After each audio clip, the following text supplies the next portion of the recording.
ಸಾವಯವ ಕೃಷಿ ಪದ್ಧತಿಯನ್ನ ರೈತರು ಅಳವಡಿಸಿಕೊಂಡರೆ ಮಣ್ಣಿಗೆ ಮರುಜೀವ ಮತ್ತು ಬೆಳೆಗೆ ರೋಗಗಳ ಬಾಧೆಯಿಲ್ಲದೆ ಉತ್ತಮ ಫಸಲನ್ನ ಬೆಳೆಯಬಹುದು ಎಂಬುದಕ್ಕೆ ಬಾಗಲಕೋಟೆ ಜಿಲ್ಲೆಯ ಮುಧೋಳ ತಾಲೂಕಿನ ರೈತರಾದ ಮಚ್ಚೇಂದ್ರ ಭೋವಿಯವರು ಸಾಕ್ಷಿಯಾಗಿದ್ದಾರೆ.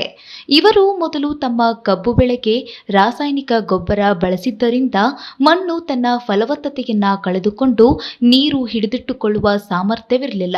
ಹಾಗೆ ಉತ್ತಮ ಬೆಳೆ ಕೂಡ ಬೆಳೆಯಲು ಸಾಧ್ಯವಾಗಿರಲಿಲ್ಲ.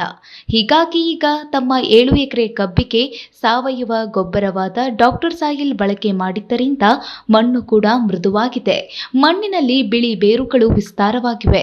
ಅದಲ್ಲದೆ ಮಣ್ಣು ನೀರು ಹಿಡಿದಿಟ್ಟುಕೊಳ್ಳುವ ಸಾಮರ್ಥ್ಯವನ್ನ ಹೊಂದಿದ್ದು ಬೆಳೆ ಕೂಡ ಉತ್ತಮವಾಗಿ ಬೆಳೀತಾ ಇದೆ.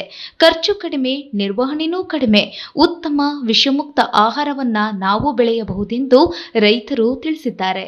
ನೋಡ್ರಿ, ನೆಲಾನು ಮಿದು ಹೊಡ್ತೈತ್ರಿ, ಉಪಾಸ್ರಿ.